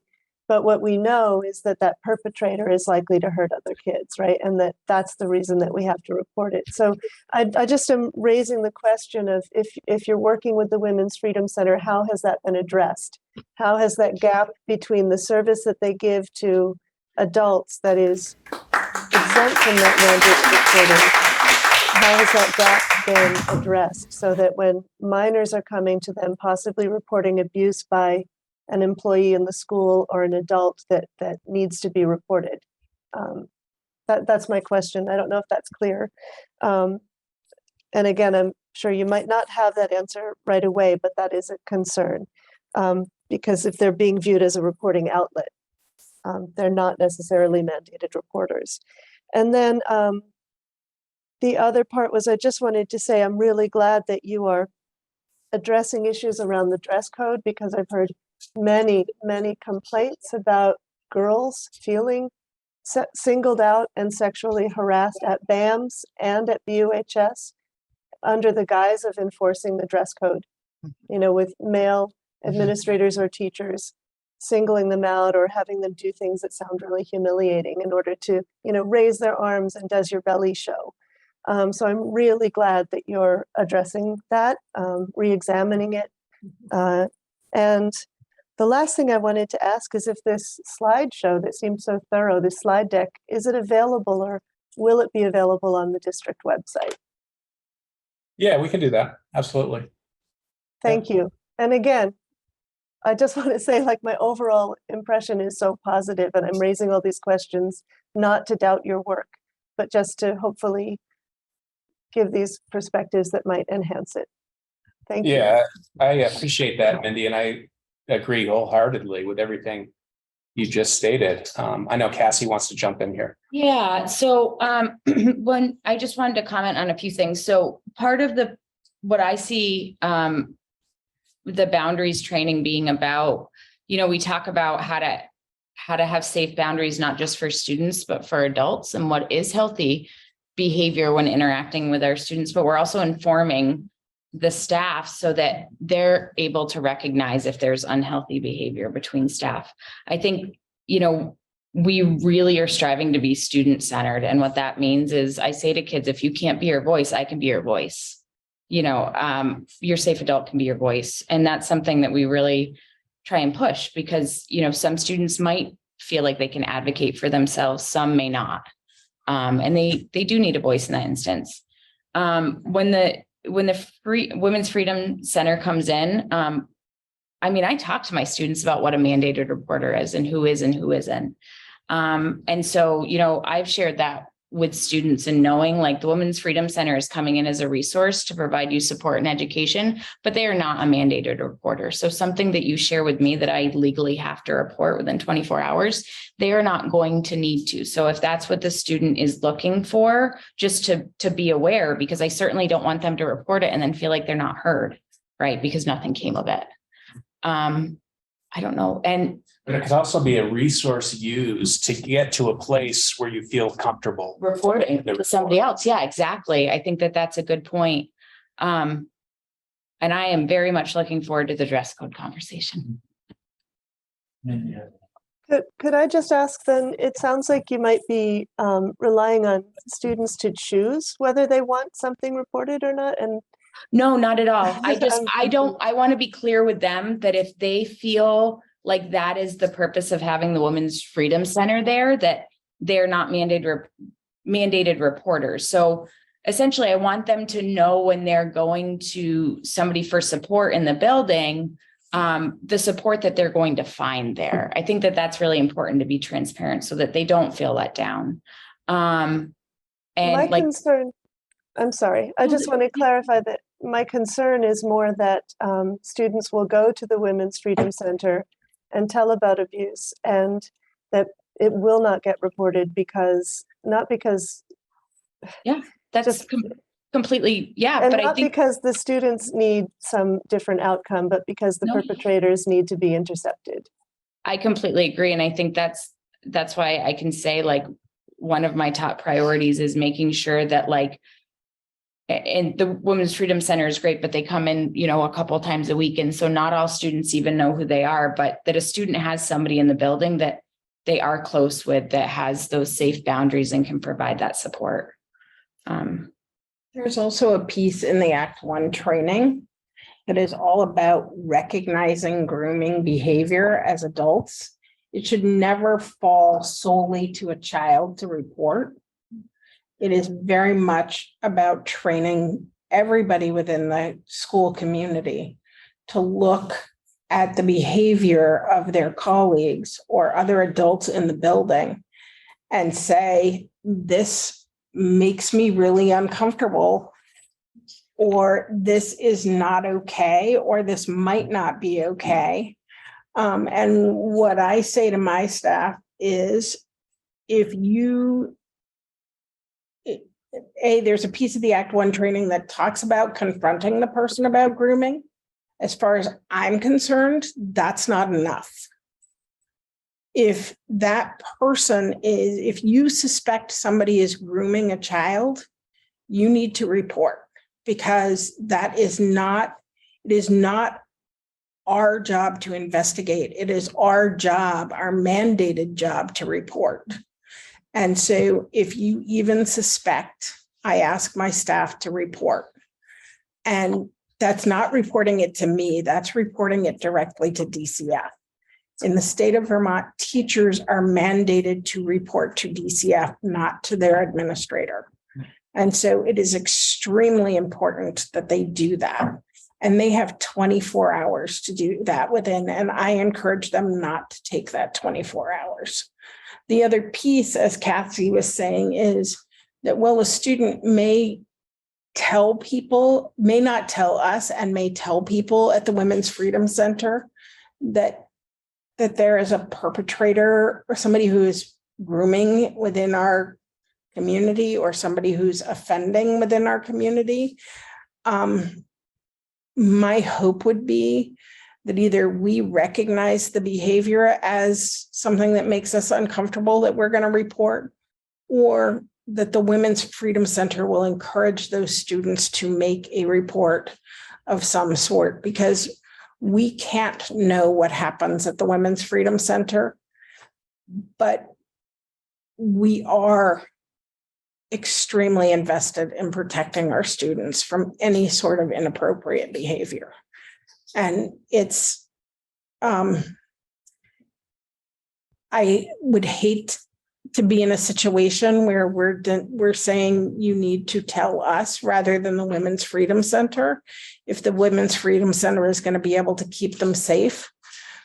But we also need to be able to keep our whole community safe. And so if we can work together to encourage students to report, whether it's to us or to law enforcement or directly to DCF when they report to the Women's Freedom Center. That's incredibly important to me. And they can report anonymously to DCF. And I would encourage any student who's even questioning if something's okay to report. Thank you you. very That was well said. Thank you. Thank you, Mindy, for your questions. I'm going to do one more quick pass by the board to see if anyone has any questions before we move on. I just want to express how appreciative I am of all of this work. And I think that the fact that every single school and the district as a whole is taking this as a really long-term goal with so many individual little pieces of how we're addressing it at every single level of the school and community is really like, this is the best part of an outcome of investigating abuse, is finding ways how we move forward with more deep safety for all children. So I just really appreciate all the work that everyone here is doing. Thank you. So we will move on to the sexual abuse investigation update. There really is nothing further to report from the board. From our position, my understanding is the investigation is ongoing with Amy Goddard. I will again encourage anyone who is related, who has information, to consider contacting the investigator. I do see that the presentation that we just viewed and the conversation that has just been had as part of that, because it's shown ways that the administration is addressing potential issues and looking forward to minimizing or making sure it doesn't happen. So do we have any board members who have any questions, comments, any? Okay, anyone in the public before we move on? Okay. I have are we done with the admin report? Oh, I'm sorry. I jumped right past the rest of the ad. So we will, thank you very much. We're going to go back to Mark and the administrative report. Okay, and I'll just end the report with a hiring update, because we have selected an interim dean of students for the rest of the school year. Good news for BOHS, bad news for BAMS, unfortunately. But Chris Brewer has accepted the position through the end of the school year. If you remember, Chris presented to the board early in the school year as he served as our administrator at our summer school this past summer. So I think it's a really great addition, and excited to see how that leadership team continues to unfold and support each other. So is there a motion to approve the Chris Brewer as? Thank you very much, Sean. Is there a second? Second. Okay. Just a comment. It would be useful to us if we can get CVs of important positions like this, just so we know the person more than just he's coming from BAMS. He's a great person. Was there a write-up that typically there's, and I pass it down to Cassie. She can read. I mean, I can share a little bit. I know that Kathy Venice does a really great job usually of kind of explaining the process, and you know, I can share a little bit of Chris and then a little bit about him. Actually, at a later date, I'll discuss it, but I think that before the board approves any high level position, that we in advance get the person's CV, just so we know something more about the person, so we don't have to make snap rubber stamping decisions. Sure. But I'm sure the person is great. So.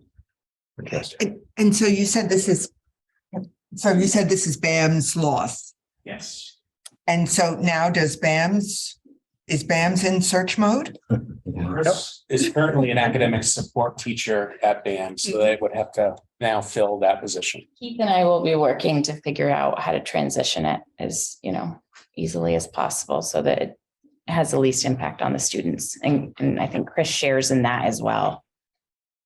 Yeah, I need a math teacher if anybody knows. I was just wondering how you feel about this. Wow, the shifting. Doesn't matter how I feel. I did ask first. So are we ready to vote? All those in favor of approving Chris Brewer for the position, signify by saying aye. Aye. Any opposed or abstentions? Okay, thank you very much, Mark, for that. Did you have anything else? No. before- Sorry about that. So now the fiscal report, Frank is not here, but I didn't know if you had anything for that or. No updates. No. It sounds like Sean may then. Okay. Oh, yeah, it's, we're, the finance committee is going to meet on the 29th. And then we have 2 more meetings and there'll be a presentation of the draft budget to this board, of the WSESD board, on the 20th of December. So it's, things are really starting to move right along. Frank's and Mark and the administrators, the elementary administrators have been working together very hard to get the preliminary stuff done. So 29th is a pretty important meeting.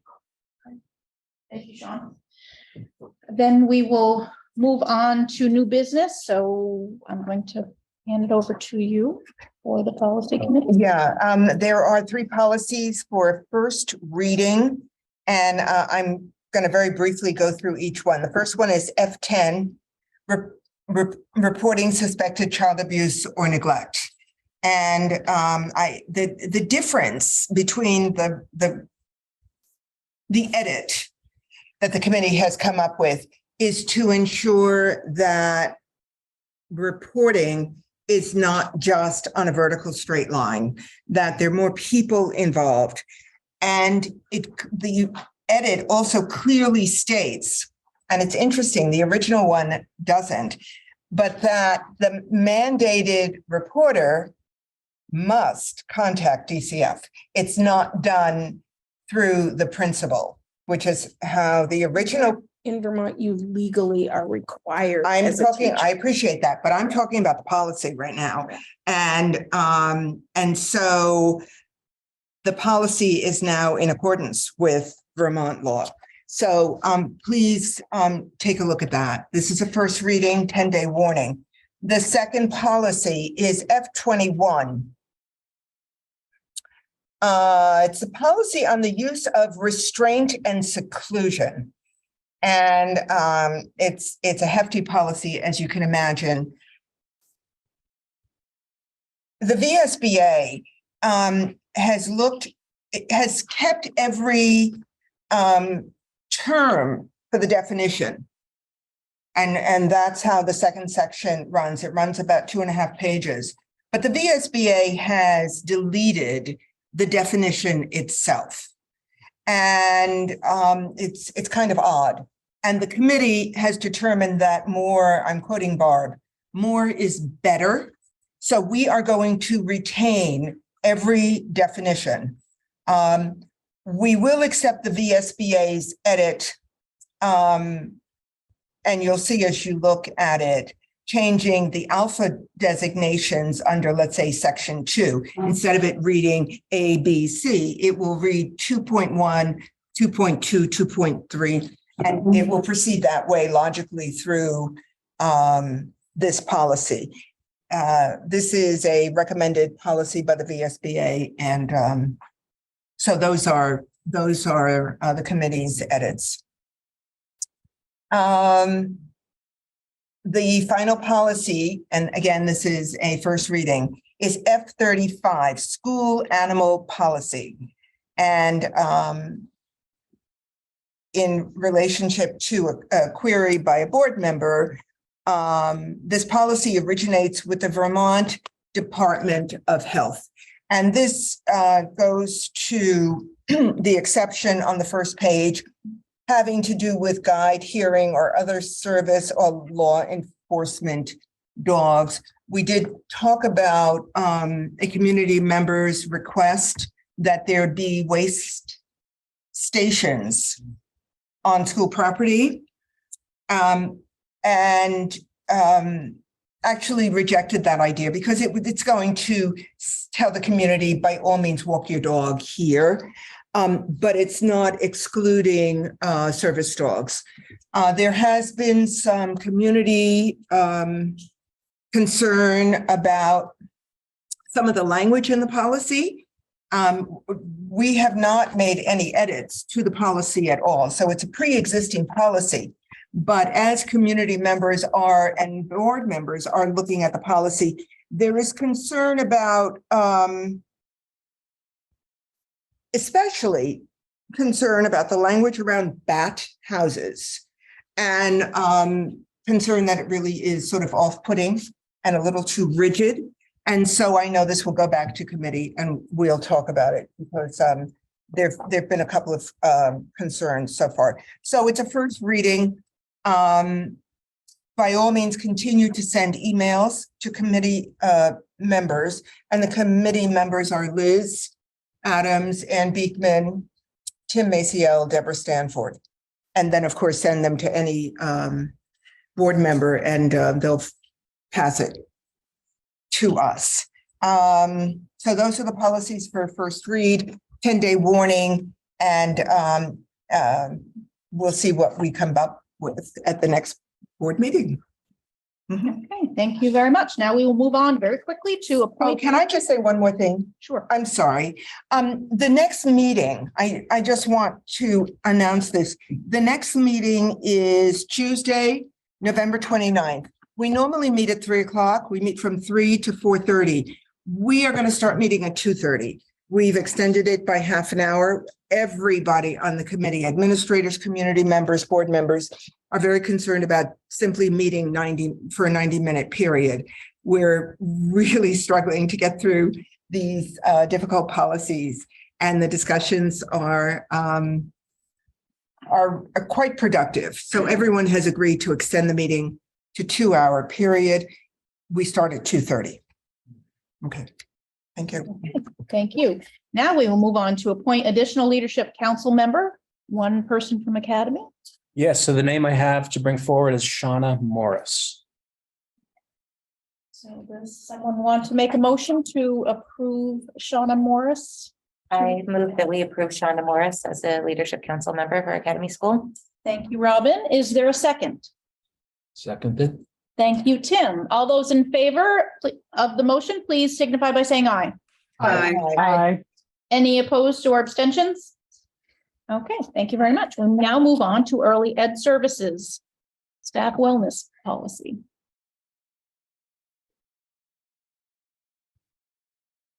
Not that I have anything on that. Deb, you're really. Thank you. Now I'm not. Before I roll into the staff wellness policy, we're under unfinished business. And I wondered if we could go back to that because that actually both of these are timely, but that one takes precedence. And it's to approve our carryover request and non-federal share waiver. I apologize for that. Okay, we moving back to unfinished business, Head Start, early Head Start request and non-federal share waiver for grants that ended 6/30/2022. Okay, thank you. And as you heard earlier in the training, part of the role that you play is to approve any amendments that we need to submit for our Head Start and early Head Start funding awards. And so what I'm asking for tonight is actually to roll back to approve some funds that were closed out on June 30th. And those funds we're hoping we can carry forward into the new budget year that started on July 1st. As you can imagine, because of the pandemic, we have not been able to provide a full menu of services to our families because we have 4 classrooms that we can't open due to understaffing challenges.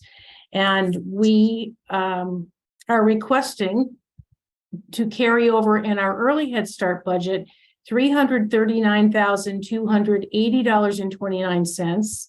In our Head Start budget, $13,270. And then we have a training budget that's attached to those two grant awards. And we are requesting those funds as well. Some of those funds are about $13,000 to be carried forward into the current operating year. Now,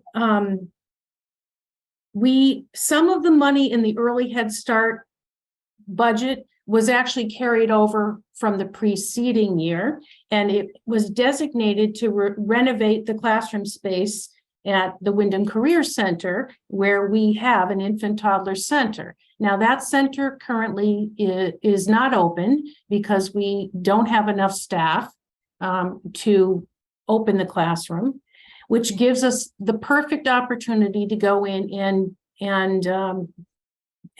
build it out. The Career Center was very generous and offered us some adjoining space to our center, and we are going to build out into that classroom, the existing classroom, with observation windows and classroom meeting space and another bathroom, so that the Windham Career Center early childhood education students can actually use that space to observe our classrooms, we can have some trainings, or we can have some conversations with them in the meeting space. And the additional bathroom space will be handicap accessible for any of our staff or families who may need to use that bathroom during drop off and pick up, or anytime during the day. And so we want to carry that. It was approved last year, but we need to carry it again forward. And the good news is we have contractors ready to go within just a couple of weeks. And once that project is finished, we are going to relocate some of the one classroom from 130 Burge and move it back to the Infant Toddler Center, so that we can really start to work with the early childhood segment of the Career Center and hopefully inspire some of those young students to come aboard and join us in the early childhood world. We also have a need to expand our kitchen space here at 130 Burge. That space was built, I want to say, 25 to 30 years ago.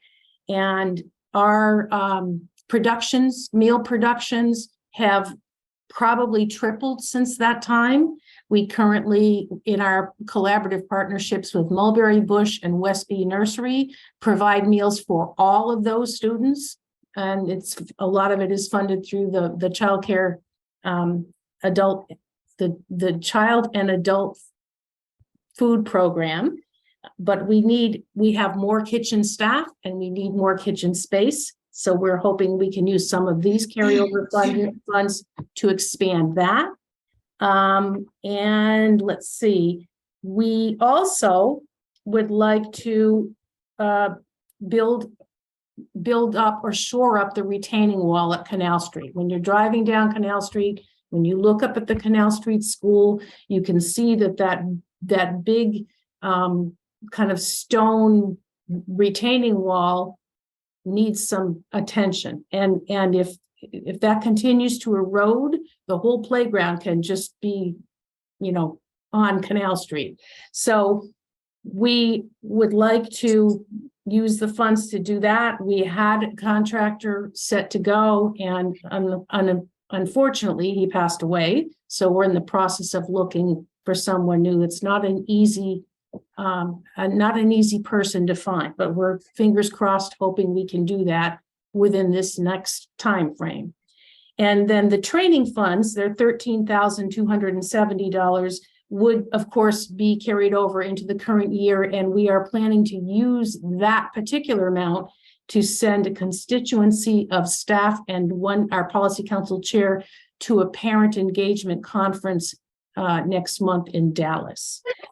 So this has been approved by policy council, and now it comes to you with a request to approve our carryover request in the amount of, again, $339,280.29 of early Head Start money, and our Head Start That's early Head Start and Head Start combined, I'm sorry. And then our training budget, $13,270. So moved. Second. Thank you, Sean, and thank you, Liz. All those in favor of approving the carryover request, please signify by saying aye. Aye. Any opposed or abstentions? Okay, thank you very much, Deb. Thank you. Next is the non-federal share waiver. So for every dollar that we get from the Office of Head Start, we are required to provide, it's about a 25% match. And that came in the Head Start Act. It's always been part of the program model. Again, that being, looking for community support of the program. Over the years, through the pandemic, many programs, including EES, were unable to raise that amount of money because much of it comes from parent involvement, much of it comes from home visits, donations to the classrooms. And of course, we were operating and still continuing to operate at less than 100% capacity. And the Office of Head Start has been very, very kind in allowing us almost carte blanche to request waivers of that required non-federal amount. And so this year, we would like to ask that they give us a waiver to raise what we couldn't. And that final amount is $382,057. So I would ask for your approval to submit the non-federal waiver share request of $382,057. So moved. Thank you, Liz. Is there a second? Seconded. Give it to Robin. Robin. All those in favor of approving the request, please signify by saying aye. Aye. Any opposed or abstentions? Okay. Okay. Thank you. Now I'll roll into the staff wellness policy. Thank you. So last year you approved a staff retention bonus policy. Thank you very much. We continue to exercise this on a regular basis in an effort to retain our staff. And we have used carryover money. In fact, I forgot to mention that's what some of this money will be used for again. We've actually now completed a full year of giving quarterly retention bonuses to our staff. And every time that happens, I have people in tears. I have people in the office thanking me, saying, you don't know what that means for me. I paid for my sister's oil, a delivery of oil. I paid for a cord of wood. These things are critically important. And I think you also know that our salaries are dismally low. And as an example, about what do I have? I have some data here for you. 58% of our staff who work full day, full year, they work a 12-month calendar year, make between $30,000 and $40,000 a year. And only 10% of our staff earn over $50,000 a year. That is in no way of any of our faults. It is the nature of the beast in this world. Now, finally, we have our day in the sun because the community and the society is starting to notice how important early childhood education and childcare is. And so there is a national push to get salaries up, and we are certainly working on that at EES.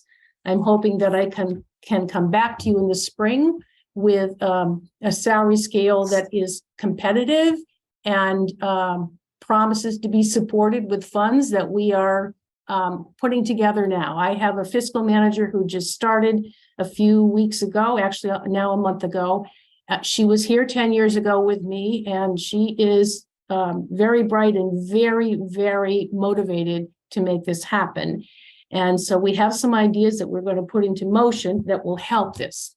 Now, setting that aside, in the meantime, we have these staff vacancies, mostly teacher vacancies.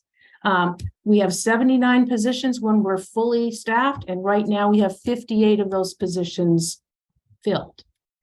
We do have a workforce crisis, and we also have staff who are dedicated, who, because we're not fully staffed, pick up the slack for those vacancies.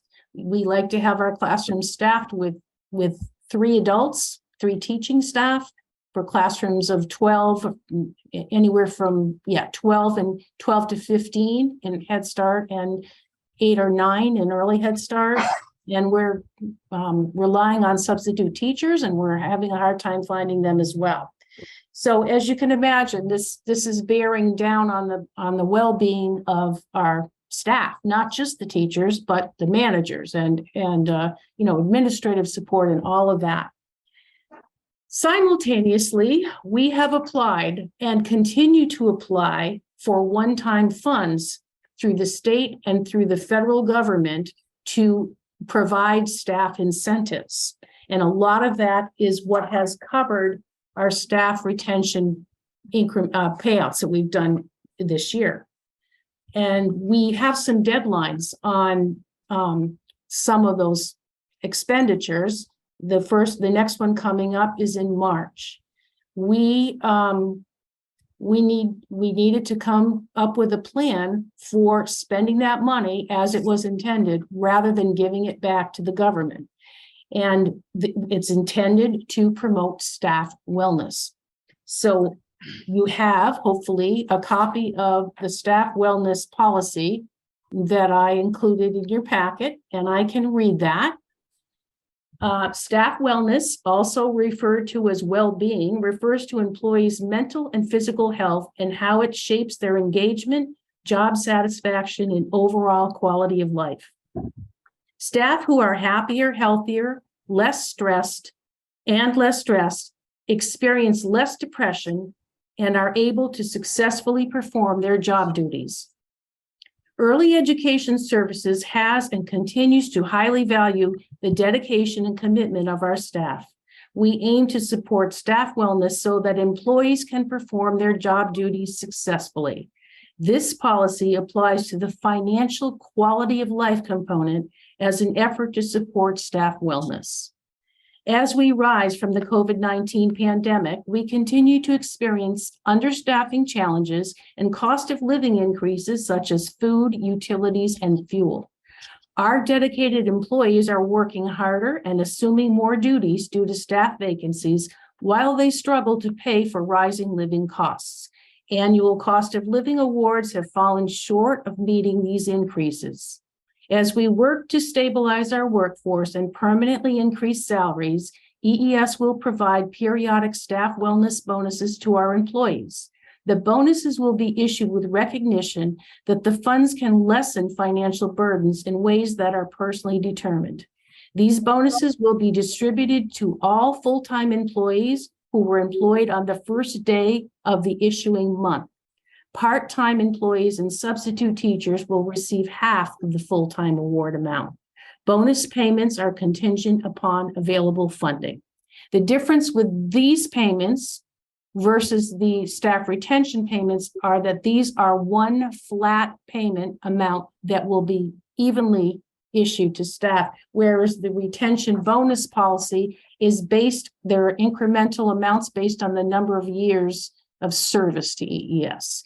And we're hoping to work with these two policies together to be able to disseminate those funds without losing them. Are there any questions? So go ahead. Can I just ask, what you sent us are 2 spreadsheets? Is that what you're talking about? There should be a narrative copy of. No, we don't have that. We don't have that. At least I don't have it. I don't. Yeah, we don't have it. So just alerting you, if you could send that, if you could send that again, that would be great. Yes, I will. Thank you. Thank you. So your request is for us to approve the policy, which was approved by Policy Council. I move that we approve the wellness policy as Deb proposed. Is there a second? Second it. So thank you, Liz, and thank you, Robin. All those in favor of approving the policy as stated, please indicate by saying aye. Aye. Any opposed or abstentions? Okay, thank you very much. Thank you. I will send a copy of that Thank out you. to you tomorrow. Thank you. Thank you. Okay, Thank you. So the last thing on the agenda is the VSBA training we had on last Wednesday and Thursday. Wednesday was the board and Mark, and Thursday was the board and Mark and the administration. So I have 3 questions that in order to evaluate the need and appropriateness of future VSBA trainings, as well as ideas for potential future trainings. I believe these questions were sent to the board, and maybe we can think about them and come back to the next meeting with these. But and certainly if there's anyone in the administration side who has responses, what worked and what did you want to have more of? What didn't work and what should we reconsider next time? Are there other areas of training that you think we need? So those are the 3 questions that maybe we can all sort of mull over and come back with some good thoughts. Okay. So I guess I move that we adjourn. Second. Thank you, Deborah, and thank you, Liz. All those in favor of adjourning, please signify by saying aye. Aye. Any opposed or abstentions? Okay, we are adjourned at 9:26. Thank you, everyone, for a wonderful meeting.